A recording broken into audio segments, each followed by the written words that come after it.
கிளாம்பாக்கம் பேருந்து நிலையத்தில் அடிப்படை வசதிகளை உடனே ஏற்படுத்தி தர வேண்டும் என்று தமிழக அரசிற்கு எதிர்க்கட்சித் தலைவர் எடப்பாடி பழனிசாமி வலியுறுத்தியுள்ளார். இது பற்றின கூடுதல் விவரங்களோடு நமது செய்தியாளர் பிரகாஷ் இணைகிறார். வணக்கம் பிரகாஷ், இது பற்றின முழு விவரங்கள் என்ன? நேற்றைய தினம் கிளாம்பாக்கம் பேருந்து நிலையத்திலிருந்து தென் மாவட்டங்களுக்கு ஒரு சில மாவட்டங்களுக்கு செல்ல வேண்டிய பேருந்துகள் இந்த கிளாம்பாக்கம் பேருந்து நிலையத்தில் இல்லாததால பொதுமக்கள் மிகுந்த ஒரு அவதிக்கு உள்ளானார்கள். இது தொடர்பான வீடியோ காட்சிகளும் பரபரப்பாக பகிரப்பட்டு வந்த நிலையில இது தொடர்பாக எதிர்க்கட்சி தலைவரும் அதிமுக பொதுச் செயலாளருமான எடப்பாடி பழனிசாமி அறிக்கை விடுத்திருக்கிறார்.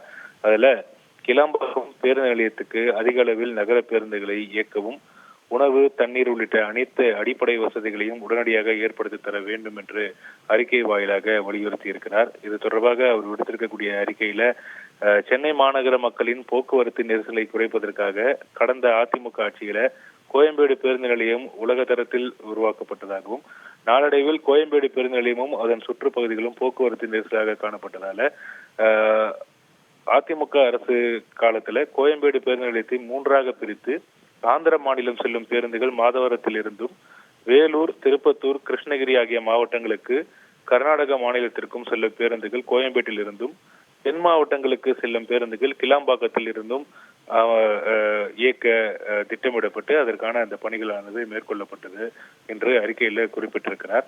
ஆனால் இந்த கிளாம்பாக்கம் பேருந்து நிலையம் இந்த திட்டம் முடிவடைவதற்கு முன்னதாகவே பணிகள் முழுமையடையும் முன்பே அதற்கு கலைஞர் பேருந்து நிலையம் என்று பெயரிடப்பட்டு அவசர கதியில் இந்த பேருந்து நிலையத்தை தைப்பொங்கலுக்கு முன்பே திறந்து விட்டதாக அறிக்கையிலே திரு எடப்பாடி பழனிசாமி குறிப்பிட்டிருக்கிறார். குறிப்பாக பேருந்து நிலையத்துல உணவக வசதி, பணம் எடுக்கும் ஏடிஎம் மிஷின் வசதிகள் மற்றும் இதர கடைகள், தண்ணீர் போன்ற எந்த விதமான அடிப்படை வசதிகளும் செய்து தராமல் அவசர கதியில் கிளாம்பாக்கம் பேருந்து நிலையத்தை தொடங்கியதாக குறிப்பிட்டிருக்கக்கூடிய அவர், இந்த பேருந்து நிலையத்தை தொடங்கிய நாள் முதல் இன்று வரை ஆயிரக்கணக்கான மக்கள் மிகுந்த ஒரு பாதிப்புக்கு உள்ளாகி வருவது தொடர்கதையாகி இருக்கிறது. எனவே அந்த பேருந்து நிலையத்துக்கு தேவையான வசதிகள், அடிப்படை வசதிகள் செய்து தர வேண்டும். அதே போல சென்னை நகரத்திலிருந்து கிளாம்பாக்கு செல்ல வேண்டிய பேருந்துகள் தொடர்ந்து இயக்குவதற்கான அந்த நடவடிக்கைகளை மேற்கொள்ள வேண்டும். இப்படி அடிப்படை வசதிகள் எல்லாம் செய்து தந்து உடனடியாக பொதுமக்களுடைய பிரச்சனைக்கு தீர்வு காண வழிவகை செய்ய வேண்டும் என்று அறிக்கை வாயிலாக வலியுறுத்தி இருக்கிறார்.